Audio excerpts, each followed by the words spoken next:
तमाशा होगा दुनिया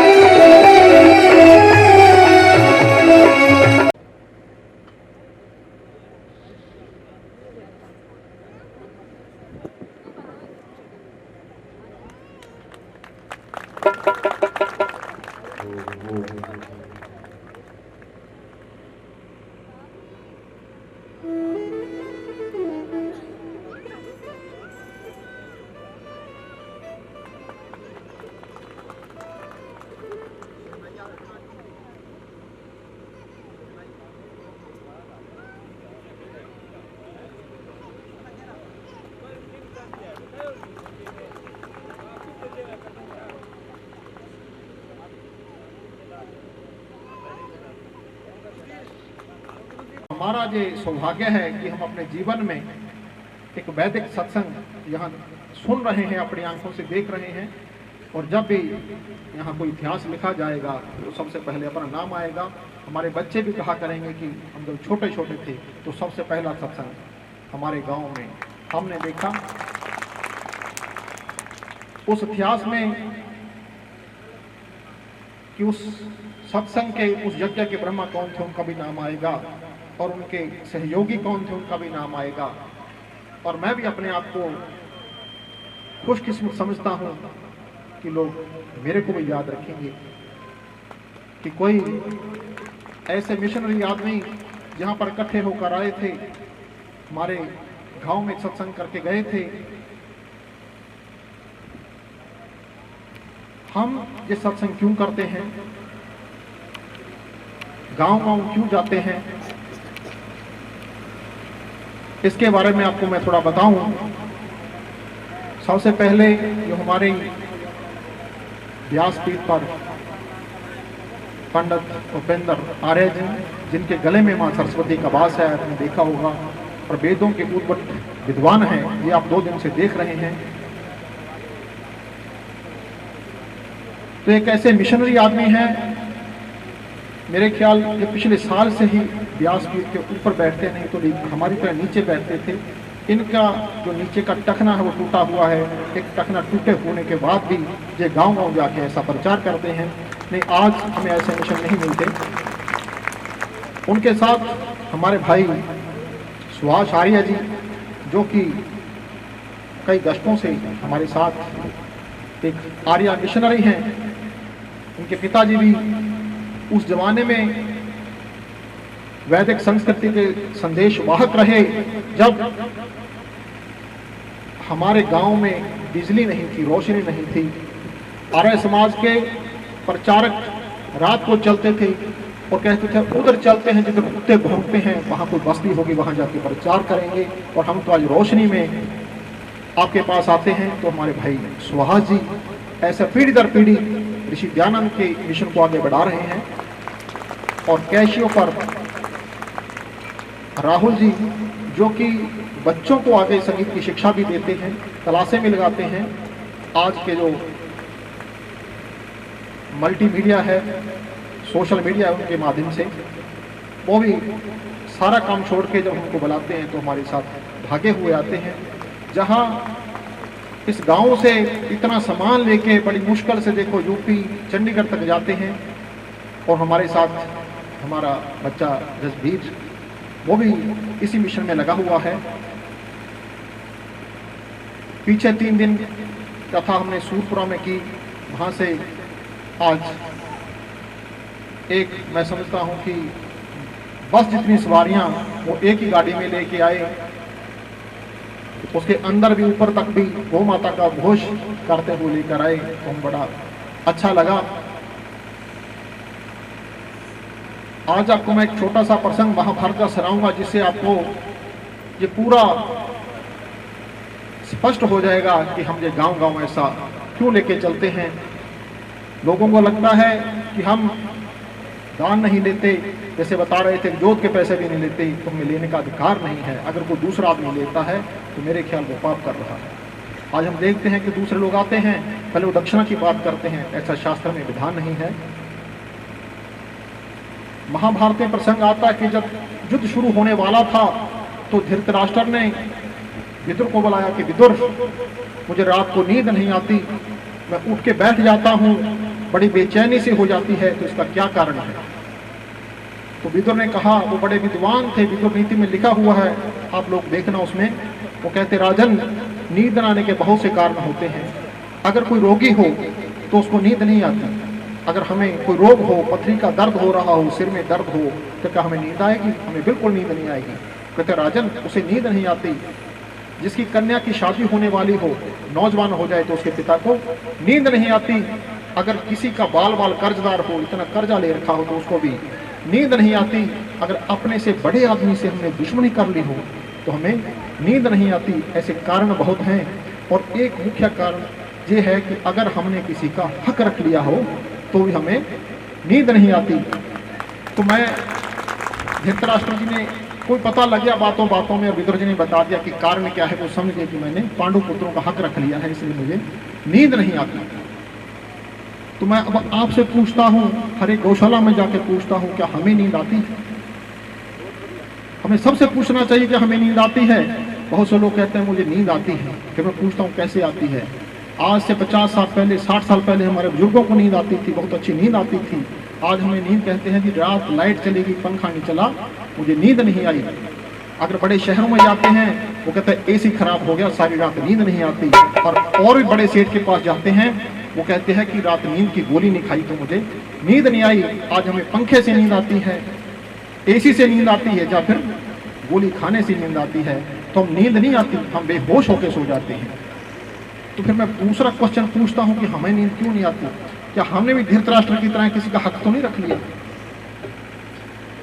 तो आप सोचिए कि हमने हक रखा है कि नहीं। जिन्होंने हक नहीं रखा तो उनको नींद आती होगी, जिनको नींद नहीं आती तो उन्होंने चाहे जाने में चाहे अनजाने में हक रख लिया।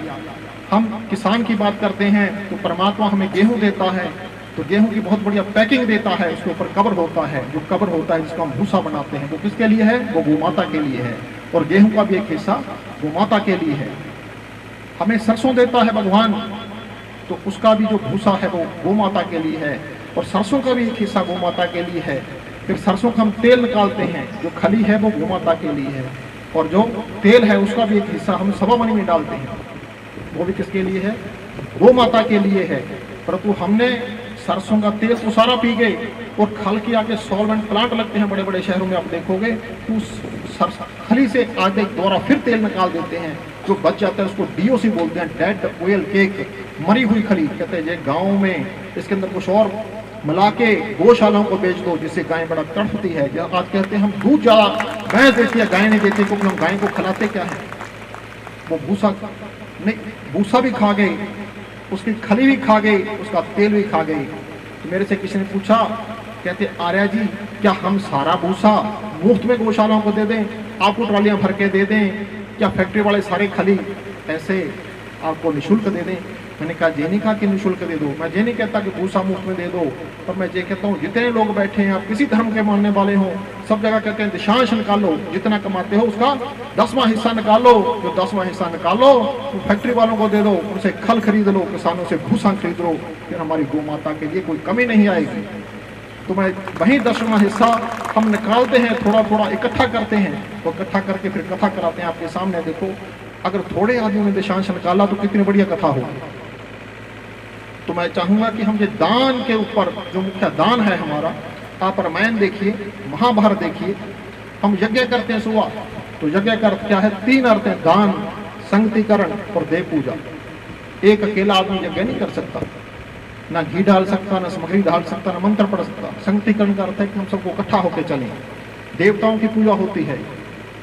आज हम देखते हैं कि भोजन हमारा जहरीला हो गया, वो इसलिए हो गया कि हमने यज्ञ करना छोड़ दिया, हमने दान करना छोड़ दिया, क्योंकि हम दूसरे का हक खा लेते हैं। तो 10वां हिस्सा है वो भी खा रहे हैं। हम इस राजपुताना की धरती की अगर बात करें, मरुभूमि की बात करें, कि बड़े वीरों की धरती है और बड़े दानवीरों की धरती है, जब पूरे भारतवर्ष में किसी को सम्मान करना होता है, हम क्या कहते हैं कि ये भामाशाह आ गया, तो भामाशाह इसी धरती पर हुए। तो आज की जो कथा है विशेष रूप से मैं कहूँगा कि उसका सार यही है, जितना भी वैदिक संस्कृति का है, कि हम दशांश की ओर जाएं, अपने धर्म को समझें, अपनी संस्कृति को समझें, दान किसको देना चाहिए, कैसे देना चाहिए, उसका क्या प्रयोग होना चाहिए, क्या उपयोग होना चाहिए। तो पंडित जी को मैं रिक्वेस्ट प्रार्थना करूंगा कि रामायण कैसे उदाहरण दें जिससे वो दान की ओर में प्रेरणा मिले, जिससे कि हमें अपनी अच्छी नींद आने लगे, हम दशांश ना खा सके। हमें रात को नींद इसलिए ना आए कि यार मैंने दशांश दे दिया, ताकि हम रात को सोने से पहले सोचें कि मैंने अपना दशांश निकाल दिया। फिर दशांश निकाल के हमने करना क्या है, बड़ी बड़ी बिल्डिंगें नहीं बनानी। हम लोग भगवान को भोग लगाते हैं, भगवान पता नहीं खाता है कि नहीं खाता। आप किसी गौशाला में चले जाना, अपने हाथ से भोग लगा के देखना कि 33 करोड़ देवी देवताओं का जिसके अंदर वास है, वो गौ माता आपके सामने भोग लगाती है, और आपका लगाया हुआ भोग वो कभी खाली नहीं जाता। एक गांव की कथा है समझाने के लिए कि एक गांव में किसी गौ माता के दोनों सींग किसी दीवार में फंस के वो निकाल नहीं पा रही थी। वहां का एक किसान जाता था, हमारी तरह था, उसके पास कुछ दान देने को नहीं था, बस उसने एक ही काम किया। तो उसका जीवन बहुत बढ़िया नहीं था, बहुत बुरा जीवन था उसका।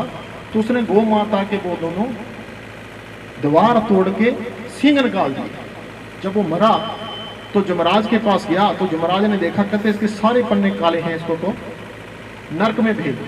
चाहे स्वर्ग नर्क हम कहते हैं ना, जहां पर है, एक समझाने के लिए बनाया जाता है, इसके नर्क में भेज दो। फिर देखा कि थोड़ा सा एक सफेद सी एक लाइन सी आ रही है, कहते वो क्या है, कहते इसने एक गाय को बचाया था, तो इसलिए उसको 15 मिनट के लिए स्वर्ग में भेज सकते हैं, सिर्फ 15 मिनट के लिए।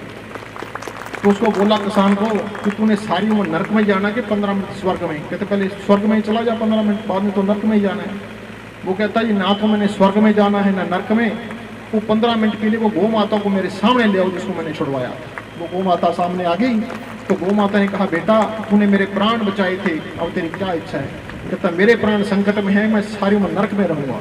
तो कहती क्या इच्छा, कहता इन्हीं सिंगों पे जमराज को उठा ले।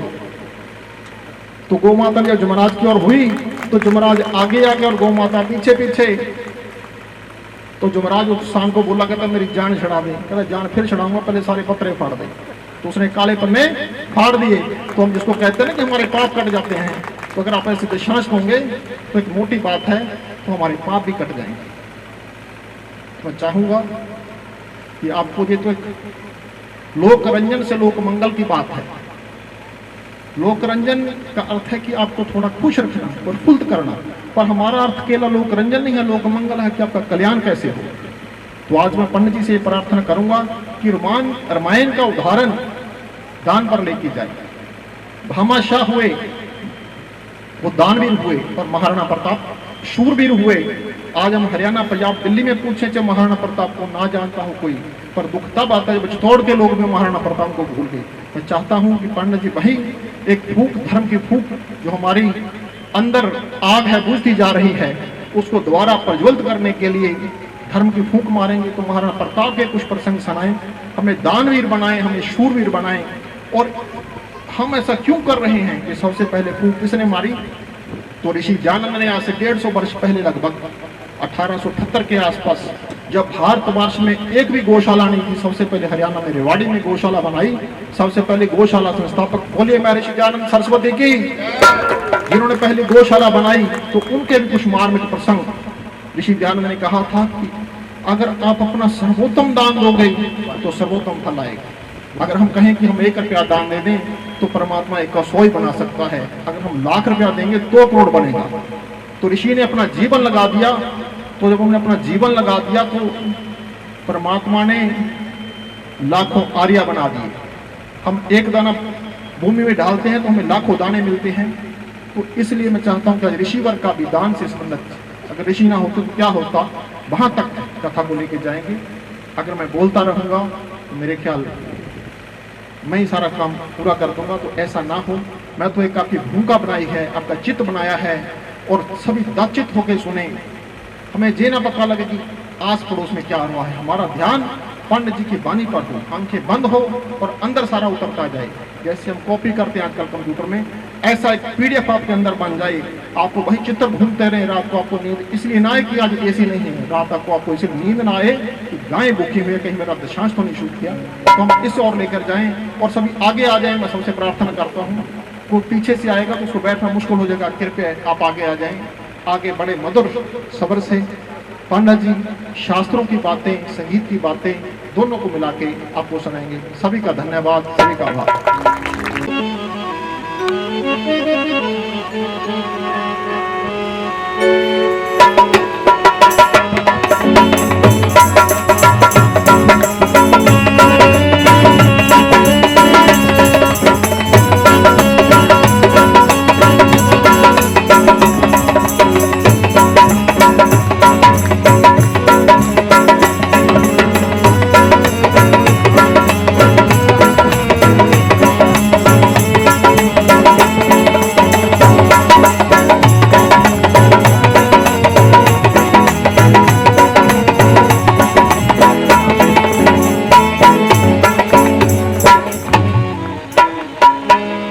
बोलिए गौ माता की।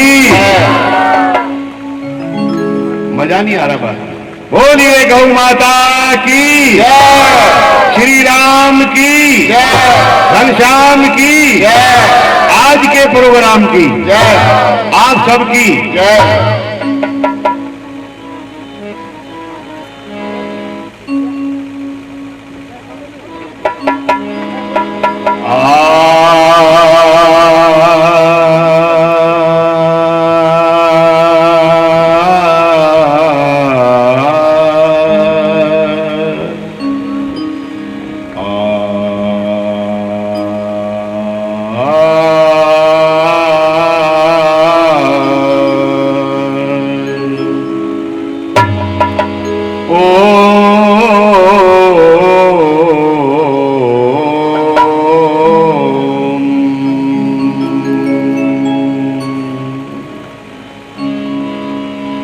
यो भूतं च भव्यं च सर्वं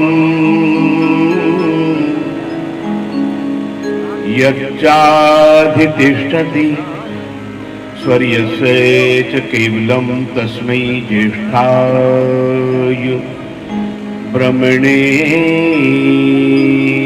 नमः। तस्मै ज्येष्ठाय ब्रह्मणे नमः।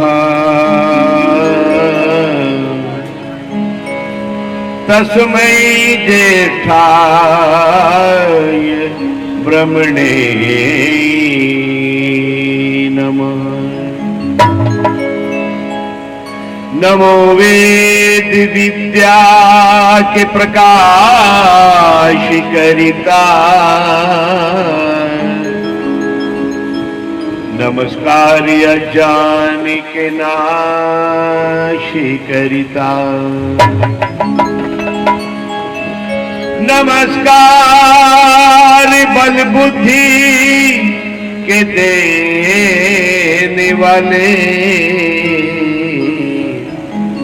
नमस्कार दुखों के हर लेने वाले, नमस्ते निराकार निर्दोष नायक, नमस्ते परम मित्र सबके सहायक, नमस्ते परम मित्र सबके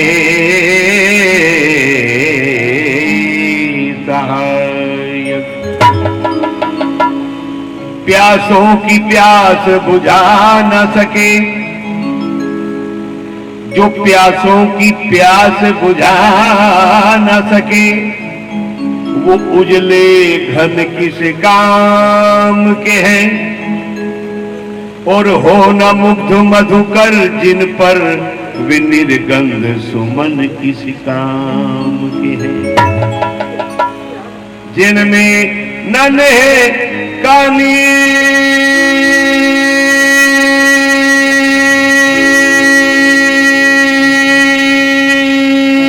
भरा वो निठुर नयन किस काम के हैं, और सुनते न किसी की व्यथा कथा, वो बधिर श्रवण किस काम के हैं। है विद्रोह भक्त का साग भला, माधव यूं मुस्का कर बोले। है विद्रोह भक्त का साग भला, माधव यूं मुस्का कर बोले। अरे बिन श्रद्धा के ऐ दुर्योधन, ये तेरे मेवे किस काम के हैं। योगीराज भगवान कृष्ण शांति दूत बनकर के हस्तिनापुर की ओर चले माताओं, और शकुनी ने पहले ही दुर्योधन को पट्टी पढ़ाई कि वो माधव आ रहे हैं ना योगीराज, उनको भोजन पर आमंत्रण देना और ऐसे बढ़िया बढ़िया व्यंजन बनाना, वो खाकर के प्रसन्न हो। और तूने अगर उनको प्रसन्न कर दिया, अपने पक्ष में कर लिया, जो जीत तेरी हो। और माताओं, उस नीतिकार को कौन बांध सकता है प्रलोभन में। योगीराज भगवान कृष्ण आए और दुर्योधन ने कहा, माधव मेरा भोजन का आमंत्रण स्वीकार करो। योगीराज भगवान कृष्ण बोले, दुर्योधन मैं जो बात करने आया हूं पहले बैठ, पहले वो बात करेंगे, भोजन बाद में होगा। लेकिन शकुनी ने पट्टी पढ़ाई थी ना कि भोजन पर आमंत्रण दे देना, उसके बाद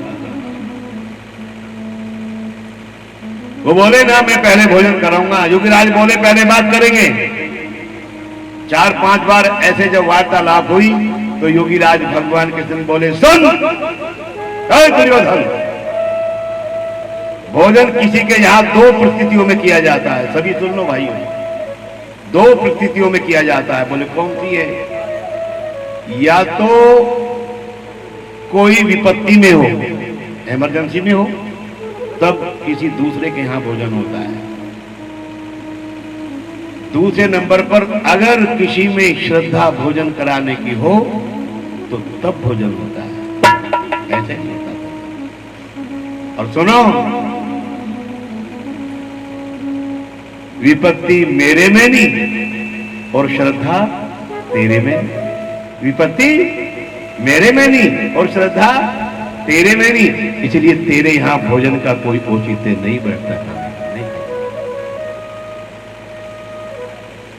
सीधे विदुर के घर चले गए। बातों संयोग था, उस समय विदुर जी अपने घर पर नहीं थे, उनकी पत्नी थी। अचानक धरती का सबसे बड़ा विद्वान, सबसे बड़ा योगी महापुरुष उनके घर पहुंचा तो एकदम से होपलेस हो गए। अरे नहीं, भगवान आ गए। भोगराना वालों या सुखपुरा वालों, अगर थारे घर में बिना बताए नरेंद्र मोदी जी आ जा, क्यों माताओ, अगर हमारे प्रधानमंत्री नरेंद्र मोदी जी थारे घर में आ जा बिना बताए, तो थारी क्या हालत होगी? नहीं जी, भूल जाओगे नहीं, कहां बिठाऊं, क्या खिलाऊं, क्या करूं। और तो कुछ मिला नहीं, बस केले रखे थे और केले लेकर के चली आई। क्या लेकर के आई बेटा? क्या लेकर के आई? तो होठों पे को जीभ क्यों फेर रहा है? केले का नाम सुन। सामने रखे, ये सामने रखे क्या? ये ऐसे करने लगा। केले बच्चों को पसंद होते हैं, मैं थोड़ा ही ले रहा हूं, वो तो वहां आप भगवान को खिलाए जा रहे हैं। आई और लेकर के आसन बैठ गई, भगवान को आसन दिया, और जैसे ही भगवान को देखा तो अपने को खो बैठी। ऐसी आभा थी, भूल गई उन्हीं को देख रही। केला छील रही है, केला छील रही है, भगवान को देख रही है। ये भी नहीं पता रहा कि क्या कर रही है। वो जो बीच का माल था वो तो कूड़े की टोकरी में डाल दिया और छिलका भगवान को दे दिया। अब देखो माता, योगी की ये पहचान होती है, छिलकों को ही रुच रुच के खा रही है छिलकों को। आज नमक क्या थारी सब्जी में कम हो गया तो सिर पे घर उठा लोगे और पत्नी पे टूट पड़ोगे। इसमें नमक नहीं डाला, इसमें मेहनत ज्यादा हो गई है जी। भगवान से सीखो, योगी राज कृष्ण से, छिलकों को ही रुच रुच के खा रहे हैं। संयोग था विदुर जी पधार गए उसी समय। देखो, अरे रे रे रे रे, अरे अरे भगवान को छिलके खिला रही है। ऐसे तो कहा नहीं, कभी पत्नी का अपमान हो जाए, पास जाकर के बोले सारा श्रेय आप ही ले जाओगी या हमें भी अवसर दोगी। अब पत्नी हटी, विदुर जी बैठे, केला छीला और जो बीच का माल था योगीराज भगवान को दिया, छिलका कूड़े की टोकरी में डाला। पहला ही गिलास खाया था माताओं, अभी नहीं बजाने की बात थी, अब आगे बजाइए जो शब्द आएगा। पहला ही गिलास खाया तो बोले अब बजाने की बात है, रुक के बजाना जब ये शब्द आएगा। बोले विदुर, जो पहले स्वाद पहले आ रहा था वो इस बार स्वाद नहीं आया। बोलो योगीराज भगवान कृष्ण की जय। वो ऐशनाओं से ऊपर थे, वो लोकेशना से ऊपर थे, वो वितेशना से ऊपर थे, उनको कोई इनकी कब्र नहीं थी। ये भगवान का जीवन रहा है विद्रु भक्त का साग भला माधव यू मुस्का कर बोले, अरे बिन श्रद्धा के ऐ दुर्योधन ये तेरे मेवे किस काम के। तो जो सोई आत्मा जगा न दे और भ्रांति भी रूता भगा न दे, ऐ प्रकाश तेरे प्रवचन ये कविता गायन किस काम के हैं। कविता गायन किस काम के हैं। ऋषिराज तेज तेरा चहु और छा रहा है, और तेरे बताए मार्ग पर ये संसार आ रहा है।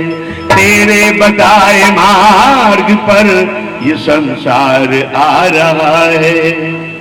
ऋषि दयानंद अगर ना आते तो तुमको कौन बैठने देता यहाँ, तुम्हें कोई भटकने भी नहीं देता।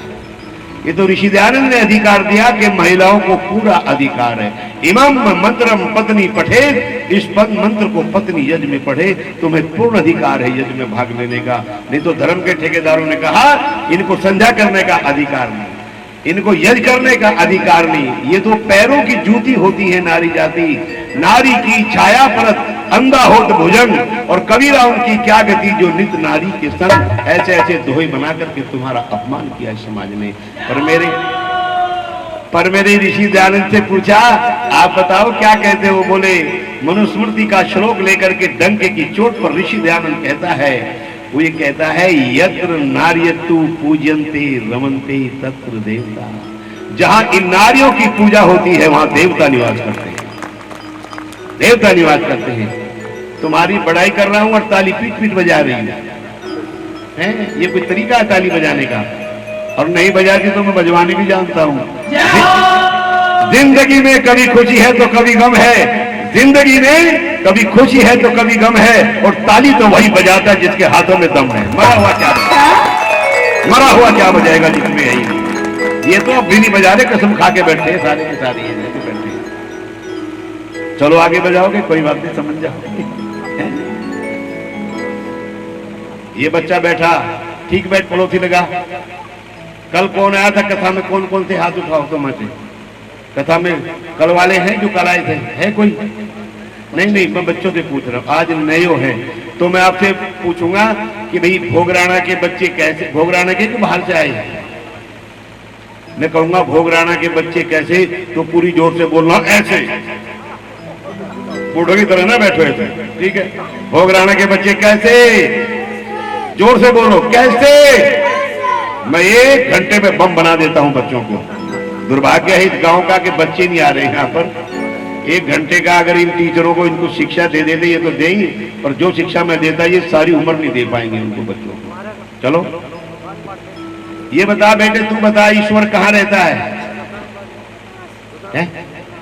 क्या कह रहा है? दिल में। ओहो, ताली बजाओ उसके नाम। Very good. माताओं से पूछूंगा क्या ईश्वर दिखाई देता है आंखों से? बोलो। या तो यूं करो या यूं करो। हैदराबाद में नहीं ऐसा होता। मैं हैदराबाद कई बार गया जाता हूं, आगे भी जाएंगे। मैंने वहां के लोगों से पूछा, आपको मेरी बात समझ आ रही? तो ऐसे देखना, ऐसे करते हैं, मेरी तरफ देखना। मैंने कहा हाँ समझू या ना समझू, वहां पता ही नहीं लगता हाँ ना का। तो मेरी एक बहन ने तो कहा कि ना, बहुत अच्छी बात, संकेत किया करो। और दिखेगा भी क्यों? क्योंकि वो सूक्ष्म से अति सूक्ष्म इतना सूक्ष्म है कि इन स्थूल आंखों की पकड़ में नहीं आता। और हमारे विद्वानों ने रास्ते दो बताए भाइयों, एक बाह्य एक अभ्यंतर। बाह्य मैंने बाहर का और अभ्यंतर मैंने अंदर का। योगी लोग ध्यान अवस्थित होकर के परमात्मा का अंतःकरण में साक्षात्कार किया करता है। और जो हम साधारण लोग हैं उनके लिए कहा, अगर तुम ईश्वर को देखना चाहते हो तो उसके काव्य को देखो। काव्य मीन रचना, क्योंकि रचनाकार रचना में ही रमा हुआ है। ऋषि दयानंद आगे बढ़कर के एक बात कहते हैं, बैठ जाओ माता, खड़ी ना हो, डिस्टर्ब ना करो, बैठ जाया करो। किसी पदार्थ को देख करके दो प्रकार का ज्ञान उत्पन्न होता है। कितने प्रकार का जी? एक तो जैसा किसी ने जंगल में सोने का आभूषण पाया, एक तो ज्ञान ये हो गया माताओं कि ये सोने का है, स्वर्ण का है, बड़ा सुंदर है। और दूसरा ज्ञान उसमें वो हो गया कि जिस बुद्धिमान कारीगर ने उसे बना, कोई ना कोई। आओ यही भोगराणा में बैठे बैठे ईश्वर को दिखाता हूं आपको।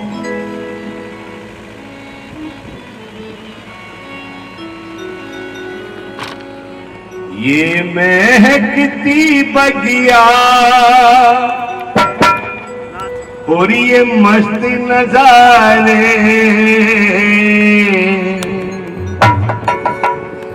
ये महकती बगिया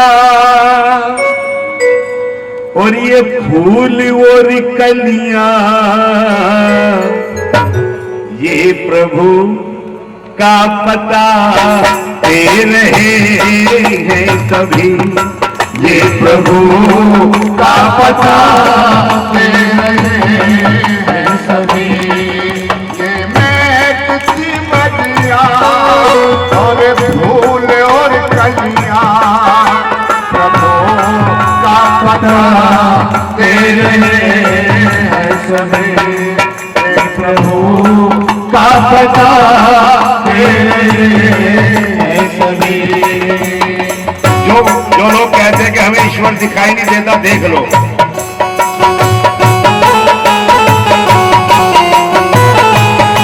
वाह,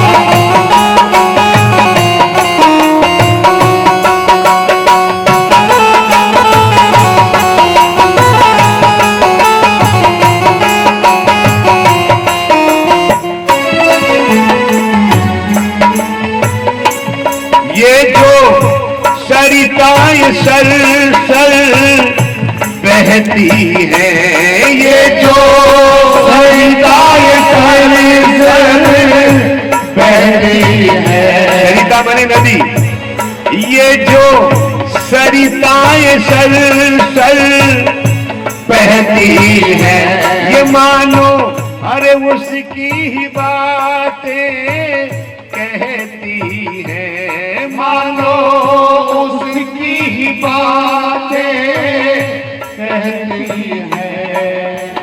ऊंचे पर्वत सागर खारे ये बहते नदी के धारे, ऊंचे पर्वत सागर खारे बहते नदी के धारे, ये प्रभु का पता दे रहे हैं सभी, ये खुशी का पता दे रहे हैं सभी। ये महकती बगिया और मस्त नजारे, प्रभु का पता दे रहे हैं सभी, ये प्रभु का पता दे रहे हैं सभी।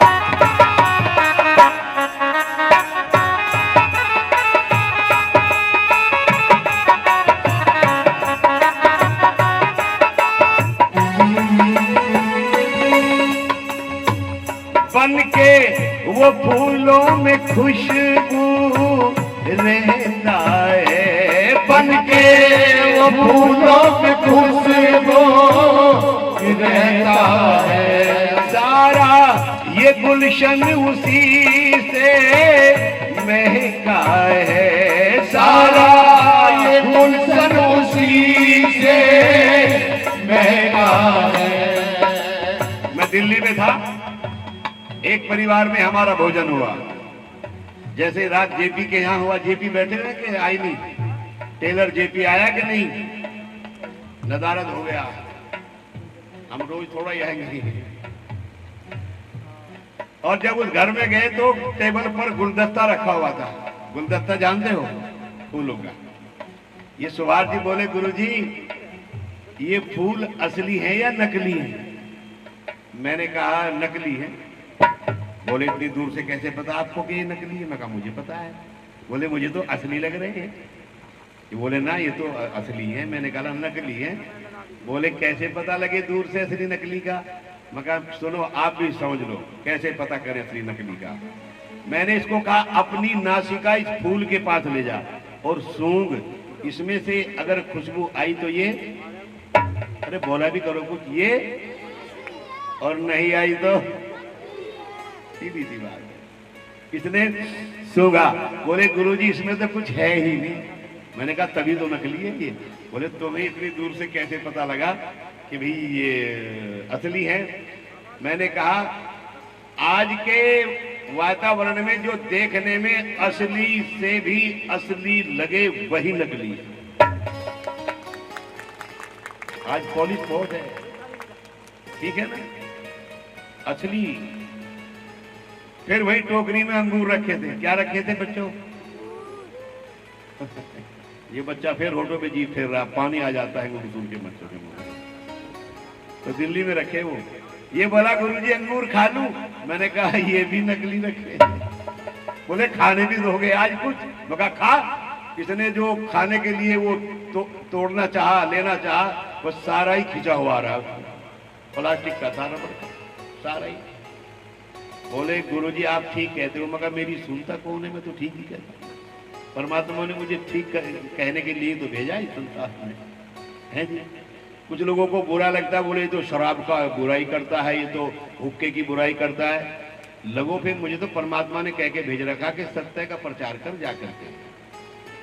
जो लोगों को हानियां करते हैं मेरे बेटों को बताओ जा करके कि ये तुम्हारे खाने पीने की चीज नहीं है। गौशाला में अगर हुक्का बैठ करके पी रहे हो तो गौशाला को हानि नहीं हो रही? उसके अंदर नहीं जा रहा हो धुआं? सारे संसार को बर्बाद कर रहा है ये धुआं, प्रदूषण। कोई रोग से बचा नहीं सकता और अंत में वो लोग तड़प तड़प के मरते हैं। मेरा कहने का तात्पर्य ये है कि परमात्मा ने एक एक पदार्थ आपके ही तो लिए बनाया, उस मेरे प्यारे पिता ने। बन के वो फूलों में खुशबू रहता है, सारा ये गुलशन उसी से महका है। ये गूंचा फल वह रचना, ये सूरज चांद सितारे। ये गूंचा फल वह रचना, ये सूरज चांद सितारे।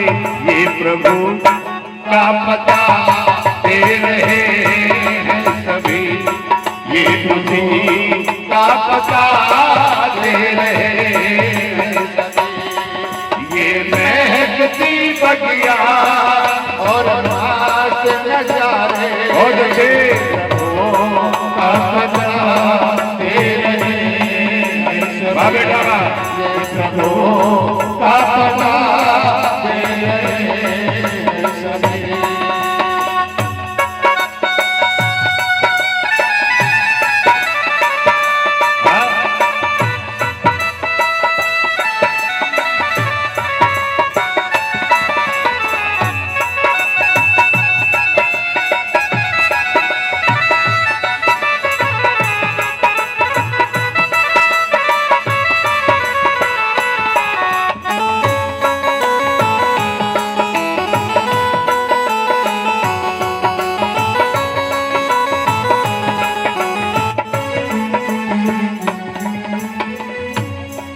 कोयल उसके ही नग में गाती है, कोयल उसके ही नग में गाती है। सबके हर मन को जो हर साथी है, सबके मन को जो हर साथी है।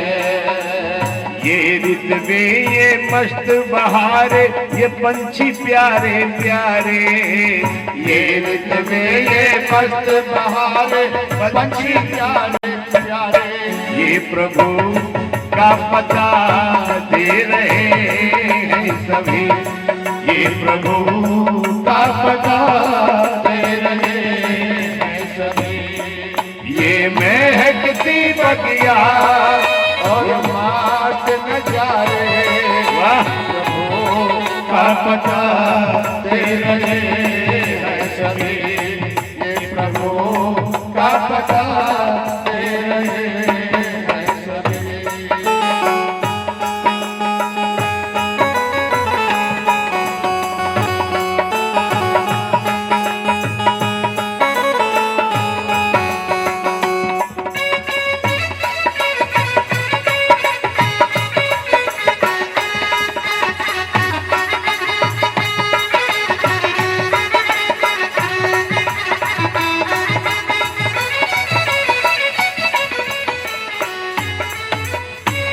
सबसे बढ़ के उसकी कारीगरी, सबसे बढ़कर है उसकी कारीगरी, ऐसी हर कारीगरी ना किसी ने करी, ऐसी कारीगरी ना किसी ने करी। भाइयों आपसे पूछूंगा, परमात्मा ने सबकी शक्ल एक सी बनाई कि अलग अलग?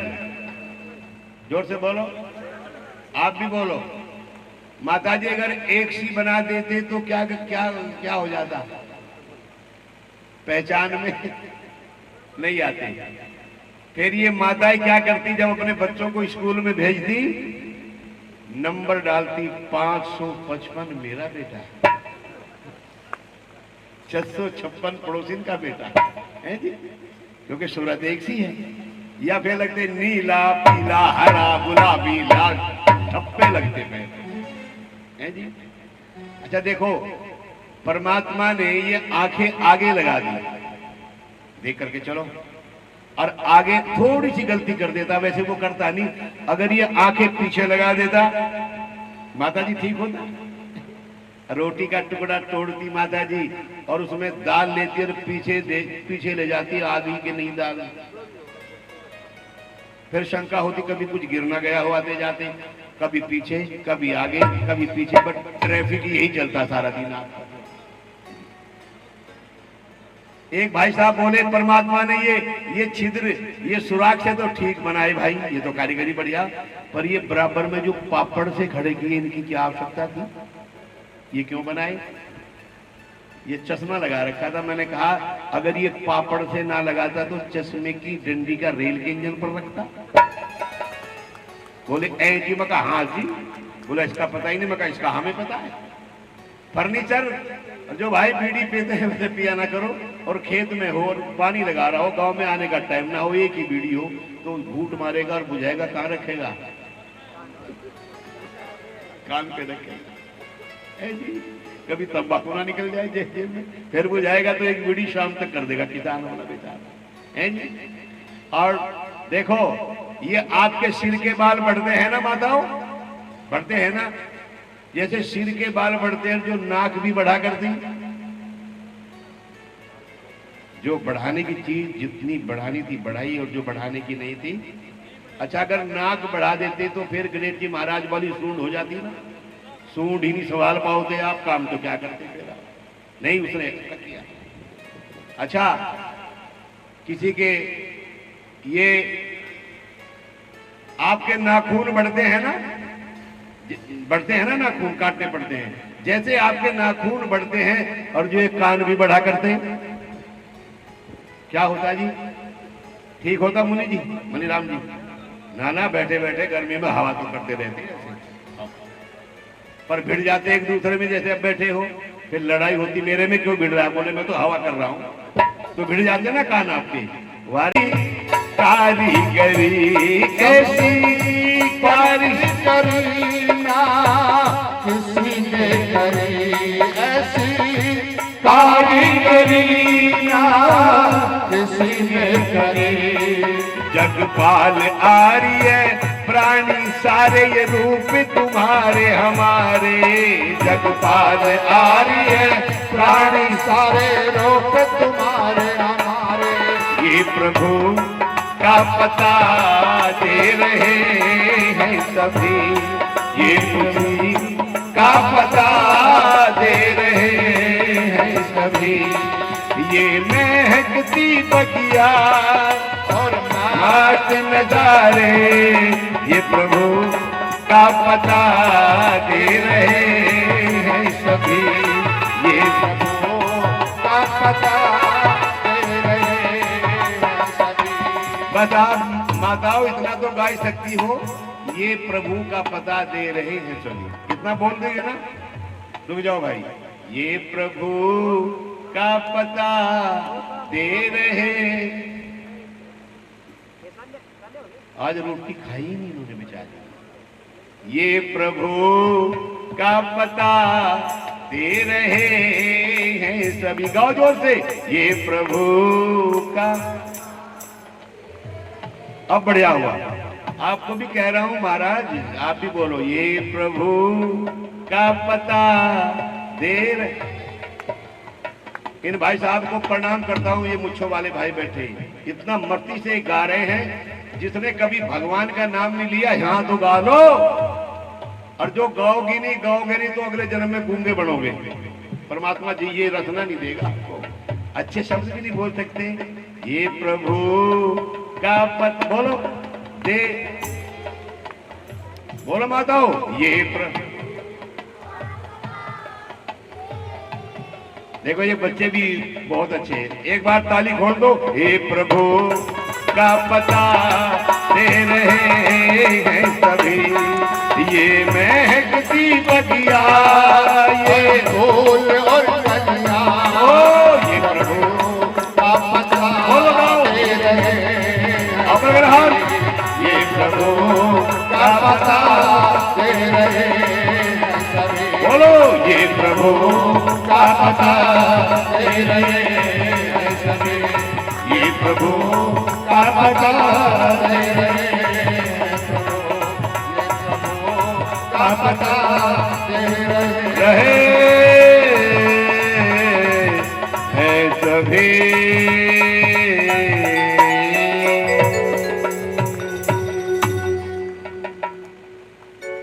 बोलो सच्चिदानंद भगवान की जय। जब भजन खत्म समाप्ति पे हो ना, तब ताली बजाया करो, ऐसे ना बैठे रहा करो, तो आनंद आता है।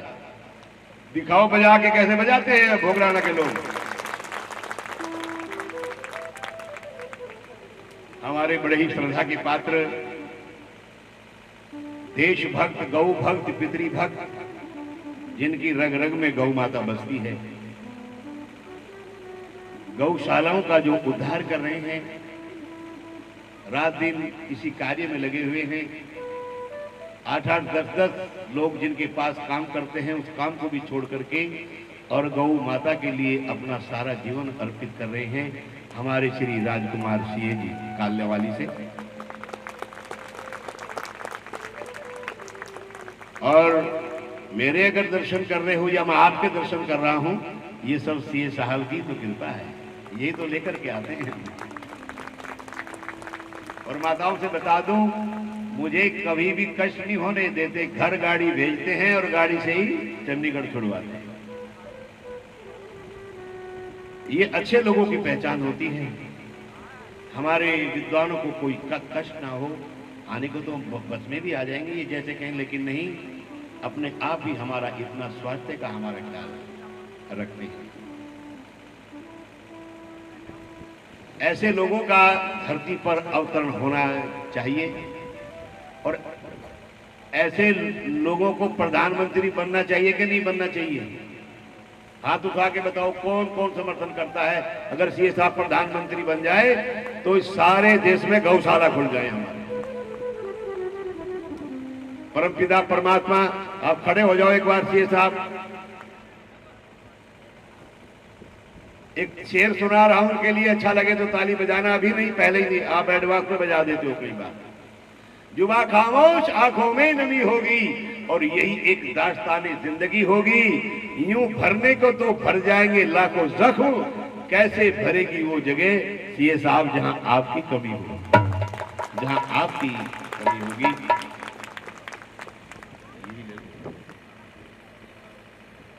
कुछ सीए साहब कहना चाहते हैं? व्यासपीठ पर विराजमान परम आदरणीय आचार्य जी को भी मेरा नतमस्तक प्रणाम, मातर शक्ति के चरणों में प्रणाम, पधारे हुए क्षेत्र से सभी गौ भक्तों को मेरा नतमस्तक प्रणाम। सुंदर व्यवस्था, भोगराणा गौशाला के पदाधिकारी रामचंद्र जी हैं, बाल किशन जी, सारी टीम को मैं धन्यवाद देना चाहूँगा। और आर्य जी की तो बात क्या करें मेरे मातर शक्ति भाई बहनों। राजस्थानी एक कहावत है कि पूत जने तो ऐडो जने के दाता के सूर, नहीं तो बांझ भली क्यों गमायो नूर। ऐसे सीए साहब आप खड़े हो जाओ, ऐसे दर्शनीय पुत्र है। महाराज श्री इन्होंने काफी घोषणा भी कर रखी, जहाँ भी आवश्यकता पड़े वहाँ राजस्थान में तैयार रहते हैं। आप काड़ावाड़ी रहते हैं तो इनको बहुत बहुत धन्यवाद देना चाहूँगा कि आप मेरे क्षेत्र में, हनुमानगढ़ क्षेत्र में आके नई नई गौशाला खोलने में जो सहायता की, उस बात के लिए भी बहुत बहुत धन्यवाद है। इस गौशाला में जिन्होंने दान दिया उनको ही मैं तो कहता हूँ कि मान मिले, सम्मान मिले, खुशियों का वरदान मिले, मिले कदम कदम पर सफलता, सभी दान दाताओं को सदियों तक पहचान मिले, ऐसी हम सब की कामना। कृष्ण जी सारण को भी बहुत धन्यवाद, आप सुरपुरा में सुंदर गौशाला चला रहे हैं। बाकी सारे लोग जानकार हैं, सबको मैं धन्यवाद देना चाहूँगा।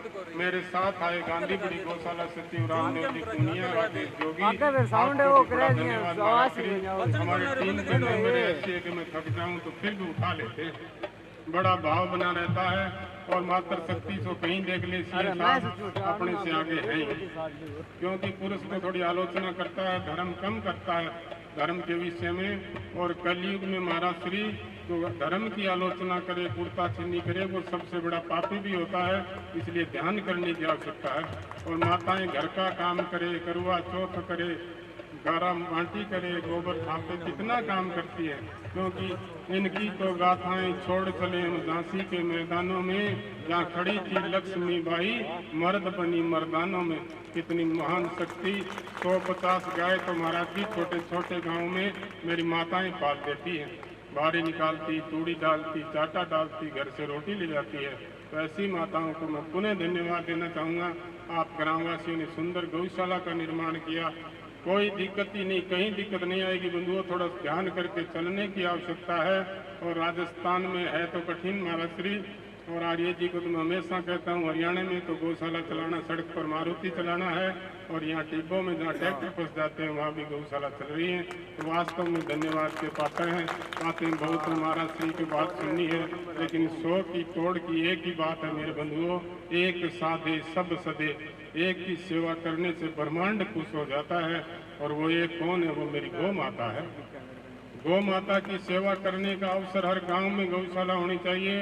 मैंने 2-3 दिन पहले महाराज जी कहा था कि भी 10 गौशालाओं से 300 गौशाला हनुमानगढ़ जिले में बन चुकी हैं, और भी धीरे धीरे हर गांव में गौशाला की आवश्यकता है।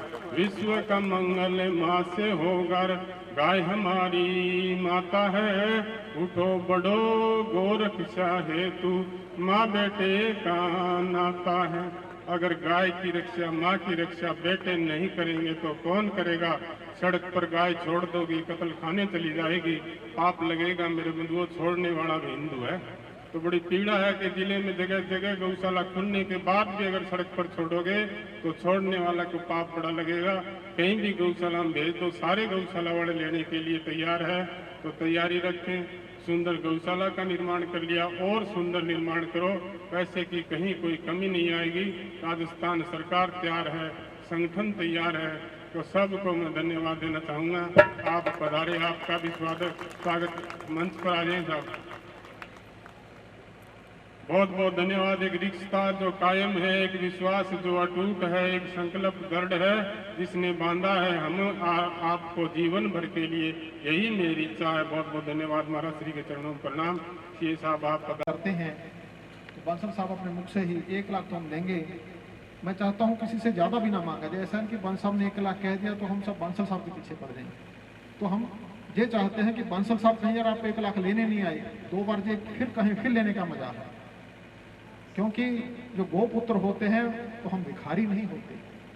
गायें तो हमें सिखाती है कि इदमनमा, वेद कह रहा है कि जब मेरा नहीं है, जब मेरा नहीं है। तो बंसल साहब और मैं जहाँ आए थे बंसल साहब ने उसी में कहा था कि 1 लाख मेरे याद है, 1 लाख आपके याद है, बाकी कुछ और याद आए तो बंसल साहब 2 मिनट बताएंगे कि क्या कुछ याद है।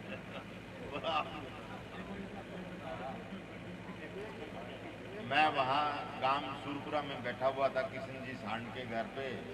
तो यहाँ पर यहाँ से भी कौन साहब गए हुए थे किशन जी, आप लोग ही थे। तो उन्होंने कहा कि भी गांव में गौशाला बनानी है और पैसे है नहीं, कमी है, तो 1 लाख रुपये मेरे लिख लो। तो इन्होंने मान ली मेरी बात को, गौ माता ने मेरे को आशीर्वाद दिया। आज वो मैं देने के लिए आया हूँ। और मेरी ऐसी इच्छा है यहाँ पर गऊओं के लिए साइड बने, तो आधा साइड मैं, आधा साइड सीए साहब बना करके देंगे आपको। इसी तरह से सभी पर गौ माता की कृपा बनी रहे, सब ठीक है। पांच साहब का धन्यवाद। हमें गौ माता के गौशाला में आने से एक फायदा और भी है कि जो लोग मंच पे आने से डरते थे, जिनको माइक पकड़ते हुए टांगे कांपती थी, बहुत अच्छे बुलारे बन गए। अब किशन जी को देखिए कैसा जीवन था इनका, सुनील जी का देखिए, आजकल कहते हैं सुनील जी हमारे मंच संचालक होंगे। हमारे इधर बाबूजी भागीरथ जी जिन्होंने गंगा को लेके आए, देखो उनको भागीरथ ऋषि कहते थे। वो कहते हैं कि मेरे को डर लगता है ये सब आप पकड़ना, मैं वहाँ एक दिन ऐसा आएगा हम तो कहीं मैक और पकड़ेंगे। और पटेल साहब को मैंने इसलिए बुलाया कि अच्छा अच्छा बोलते रहे, हर एक गौशाला में 1 बस बोलते ही रहे। और मैं तो ठीक है जब बोल देते हैं कि सी साहब आए हैं भामाशाह, मैं भामाशाह नहीं हूँ, मैं तो बहुत बड़ा भिखारी हूँ। गौशाला के लिए जगह जगह जाके मांगता हूँ। जैसे चिड़िया एक एक तिनका इकट्ठा करके घोंसला बनाती है अपना और घोंसले में रहती है, ऐसे हम तिनका तिनका करके पैसा इकट्ठा करते हैं और गौशाला में बांटते हैं। वो तिनके भी मैं नहीं इकट्ठे करता, मैं तो आगे घोंसला पेश करता हूँ, थोड़ा बोल लेता हूँ, लोगों को लगता है ये सब पता नहीं क्या करते हैं। तो मैं जब औस में जाता हूँ तो हमारे मित्र, मेरा बेटा, मेरा भाई, ऐसे राम के साथ लक्ष्मण था, उनका सेवक भी था, उनका भाई भी था, उनका बेटा भी था। लक्ष्मण को बहुत गुस्सा आता था, परंतु जब राम खड़े हुए थे लक्ष्मण बेबस हो जाता था, बोल नहीं सकता था। हमारे उसमें कोई कहता है कि इतनी फीस मांगी, मैं छोड़ दो। ये बेचारे गुस्सा मेरे पे तो क्या करेंगे, उनको छोड़नी पड़ते, काम भी ये करते हैं रात को, वो तिनका जे भी इकट्ठा करते हैं और मैं तो यहाँ से लूट के ले आता हूँ। चलो भोगराना मैं दे दें, वो हार मेरे डलता है, बहुत कम आते हैं। आज बड़ी मुश्किल से इनको लेके आए हूँ, वहाँ मेरे साथ चलो, तो तालियां इनके लिए बजाओ। कंप्यूटर में आजकल कंप्यूटर का युग है, आपने देखा होगा, उसका सीपीयू तो नीचे पड़ा होता है जो काम करता है और डिस्प्ले ऊपर होती है जहाँ पर हम अच्छा अच्छा देखते हैं। मैं तो डिस्प्ले हूँ, तुझे डगराता है कंप्यूटर का बहुत मास्टर। +2 में थे, इनके पिताजी ने मेरे गोदी को उठाया मेरे को जब मैं बचपन में था। इनके पिताजी मेरे पिताजी के साथ बड़ा प्रेम रखते थे। जब मैं 1 साल का था, 2 साल का था, उन्होंने मुझे गोदी में खिलाया। तो जब ये 15-18 साल का था, उनके पिताजी उंगली मेरे को पकड़ा गए कि इसका ध्यान रखना। इनके पिताजी का देहांत हो गया। तो आज जब मेरा बेटा भी है, मेरा भाई भी है, जो इसका घर है, तो इसकी शादी हुई तो ये कहता है जैसे सीए साहब कहेंगे। इनकी माता ने कहा जैसे सीए साहब कहेंगे वैसे हमने शादी की। घर बनाना था, ये तोड़ के नया बना दो जैसा सीए साहब कहेंगे, ऐसा समर्पण नहीं मिलता। तो मैं छोटा भाई की तरह, अपने बेटे की तरह इनको मानता हूँ। जो कुछ इसके पास अभी लुटा देगा। और एक आदमी 100 में 100 नहीं देता तो अपने मुंह से बोल दो भाई या गौशाला में क्या देना है। बोलिए गौ माता की। हमारी फर्म की तरफ से मैं ये घोषणा करता हूँ कि 2 लाख रुपए इस गौशाला के लिए हम अपनी तरफ से देते हैं। देखो ये शेड की बात आई, मैं तो दूर बैठा हूँ।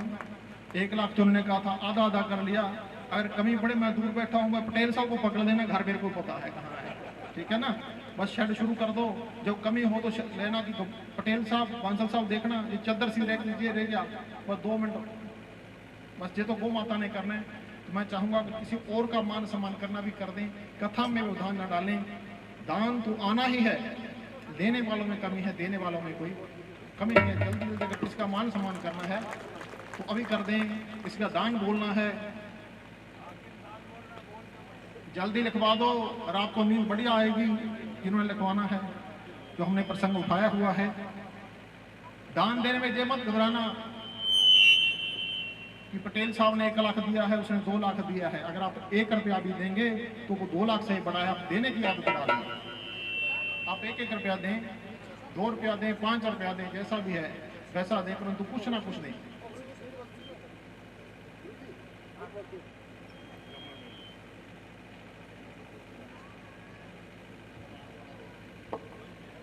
हाँ जी, जिन दानदाताओं की सूची मेरे पास पहुंची है, मैं उसका आपके सामने पेश कर रहा हूं। 500 रुपये निहाल सिंह स्नोप आसाराम जी बेनीवाल, 11,000 गौशाला सुरपुरा जोरावपुरा, 11,000 रुपये। 500 रुपये छगनलाल जी बेनीवाल सुरपुरा। 100 रुपये जीताराम बरजलाल नायक। 500 रुपये शिषपाल हेतराम जी ब्रोड। 2100 रुपये रामकुमार मुंशीराम नायक। 1100 रुपये देवीलाल रावताराम बेनीवाल। 500 रुपये ओम प्रकाश स्नोप शिरचंद बेनीवाल। 500 रुपये बेगराज स्नोप गन्नाराम नाई। 500 रुपये सुरेश स्नोप दानाराम जी सिंह। 1100 ललित सिंह दिनेश ईसरान कालवास। 1100 बगड़ा स्नोप गणपतराम। 500 रुपये हरिराम भादरराम बेनीवाल। 500 रुपये हनुमान सिंह राजपूत। 1100 रुपये देवीलाल सारण। 500 रुपये रामनिवास जाखड़। 500 रुपये हरि सिंह तेतरवाल। 500 रुपये महेंद्र राम प्रताप बेनीवाल। 200 रुपये बागीच चेतराम सारण। 500 रुपये रमेश आईदान जाखड़। 100 रुपये बलवीर सारण। 1100 रुपये द्वारका देवी वाइफ ऑफ शेर सिंह बेनीवाल। 500 रुपये आशीष स्नोप बंसीलाल बेनीवाल बंसीलाल नाई। 1100 रुपये दलीप स्नोप रामचंद्र बेनीवाल। 500 रुपये काशीराम नाई। 2100 रुपये रामदेव सारण हेमराज सारण। 2100 रुपये राजीराम जी धुंधवाल। 1100 रुपये ओम प्रकाश स्नोप आदराम फौजी हजारीराम। 500 रुपये साबराम इंद्राज जाखड़। 1100 रुपये पल्लाराम स्नोप आसाराम जी बेनीवाल। 1100 रुपये बाल सिंह आर्य दानी लाल खान। 500 रुपये दलीप इंद्राज बेनीवाल। 100 रुपये गुप्तदान। 200 रुपये श्रवण कुमार स्नोप फुल्लाराम बेनीवाल। विद्या देवी कुलड़िया सुरपुरा गुड़ 21 किलो। मुंशीराम श्री चंद्र सारण खड़ 1 कट्टा। 1100 रुपये सुभाष जी कुलड़िया सुरपुरा। 500 रुपये राम प्रताप जी सोनी सुरपुरा। 500 रुपये सुखराम जी सुतार सुरपुरा। 500 रुपये भूख सिंह अमर सिंह सारण सुरपुरा। 200 रुपये वेद प्रकाश बेगराज सारण सुरपुरा। 1100 रुपये राजवीर स्नोप शेर सिंह जी स्वामी सुरपुरा। 200 रुपये जगदीश स्नोप दुल्लीराम जी सारण सुरपुरा। 100 रुपये संतलाल जी ब्रोड सुरपुरा बोकड़ा है जी। 5100 रुपये लालचंद पोकर राम जी सारण सुरपुरा। 500 रुपये लालचंद आदराम जाखड़। 100 रुपये आयदान जी जाखड़। 5100 रुपये उमेद सिंह राजपूत मंदरपुरा। 1100 रुपये बागीर स्नोप गणपतराम बेनीवाल। 500 रुपये बरजलाल दुनीराम बेनीवाल। 500 रुपये भक्ताराम नाई। 1000 रुपये कालूराम मेघवाल। 3100 रुपये हजारीराम स्नोप अम्बिलाम बेनीवाल। 500 रुपये भिक्षी देवी पत्नी हनुमान खाती सुरपुरा। 100 रुपये फुल्लनाथ जी महाराज। 100 रुपये फुल्लाराम भूराराम नायक। 200 रुपये गौरी शंकर पतराम बेनीवाल। 100 रुपये बुद्धराम नायक। 100 रुपये ओम प्रकाश जी पांडुसर। 100 रुपये राजकुमार राम नायक। 100 रुपये निराणा राम नायक। 100 रुपये मोहसिंह चतुराम नायक। 200 रुपये बागीश दयाराम परिहार। 200 रुपये जिंडूराम परिहार। 500 रुपये लक्ष्मण गंगाजल बेनीवाल। 200 रुपये हनुमान सिंह पालाराम मलखट। 500 रुपये बलवान जीराम सारण। 500 रुपये महावीर फुल्लाराम बेनीवाल। 2100 रुपये जुगलाल स्नोप एतराम बेनीवाल। 500 रुपये मनीराम स्नोप आसाराम सारसर। 1500 रुपये दाताराम स्नोप हरि सिंह बेनीवाल 1 सवामणी। 500 रुपये भागचंद जी राम सारण, 1100 रुपये ओम प्रकाश गंगाराम बेनीवाल, 100 रुपये समुंदर सिंह वाल्मीकि, 100 रुपये ब्रजलाल रोहिला, 500 रुपये लालचंद ब्रोड, 200 रुपये तारामणि संतरो पुत्री मोहम्मद राम नाई, 11,000 रुपये